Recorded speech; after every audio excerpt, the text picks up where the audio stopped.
are the dustiest, the winds are the gustiest, the gates are the rustiest, the pies are the crustiest, the songs the lustiest, the friends the trustiest, way back home, back home. The trees are the sappiest, the days are the nappiest, the dogs are... La guerre ne meurt jamais. Salut à tous, c'est Socfouli97, j'espère que vous allez tous bien. Aujourd'hui on se retrouve pour parler d'un sujet un peu différent de d'habitude qu'on peut retrouver sur la chaîne YouTube, toujours dans le milieu de Fallout évidemment, et plus précisément dans Fallout 4. Pour vous parler d'un petit secret, du moins si on peut appeler cela un secret. Comme vous l'avez vu au titre et à la miniature, je vais vous parler de l'écorcheur Quantum. Pour ceux qui ne le savent pas, Fallout 4 est sorti le 10 novembre 2015 et celui-ci a eu beaucoup de DLC, 6 au total. Mais nous, celui qui nous intéresse, c'est Nuka World, le 6ème et donc le dernier DLC de Fallout 4, sorti le 30 août 2016. Dans ce fameux Nuka World, il devait y avoir un ennemi plutôt badass, plutôt stylé, appelé l'écorcheur Quantum. L'écorcheur se trouve toujours dans les fichiers du jeu, mais n'est présent nulle part dans le monde du jeu. Vous le trouverez nulle part ailleurs dans le jeu, excepté peut-être quelques modes, évidemment. L'écorcheur Quantum était probablement, en tout cas, destiné à être un ennemi de l'usine d'embouteillage de Nuka World,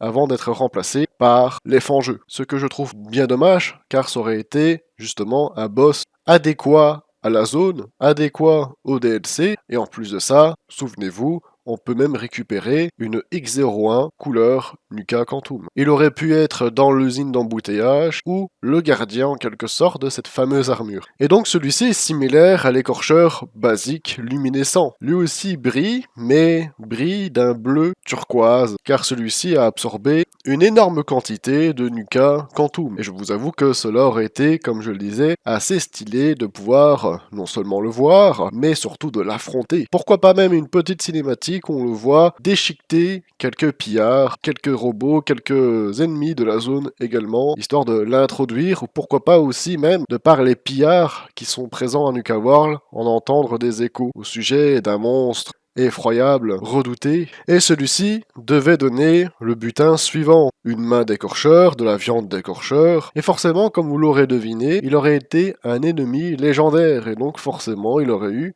un item légendaire. Soit cela aurait été un simple item légendaire, bon, sans forcément être quelque chose d'incroyablement efficace, mais plutôt quelque chose à ranger dans son coffre et à ne plus jamais l'utiliser, ou peut-être quelque chose, une arme, qui aurait pu être justement liée à l'écorcheur, avec des dégâts énergétiques, une peinture Quantum dessus, ou justement cette arme nommée ainsi. Franchement, je trouve ça dommage que Bethesda n'ont pas appliqué de manière définitive à la version officielle du jeu l'écorcheur Quantum. Dans les commentaires, n'hésitez pas à me dire ce que vous en pensez. Si vous aussi vous êtes déçu que celui-ci n'est pas présent dans Nuka World et même dans Fallout 4 de manière générale, la déception qu'il soit remplacé par de vulgaires fangeux. Et surtout, dites-moi dans les commentaires si vous aurez aimé le voir et l'affronter en tant que boss de Nuka World, ou en tout cas de la zone. Je pense que cela aurait fait un combat très intéressant. Et pour tout vous dire, il aurait pu être même l'un de mes mobs préférés de tout Fallout 4.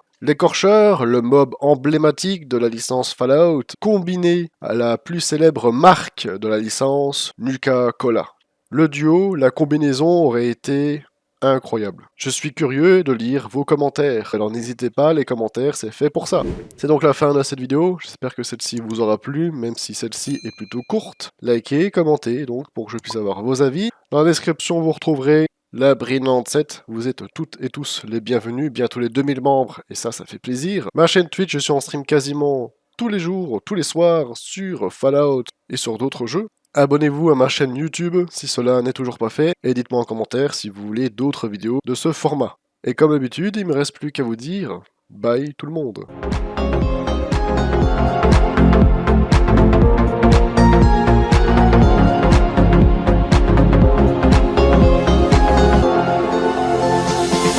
We'll be right back.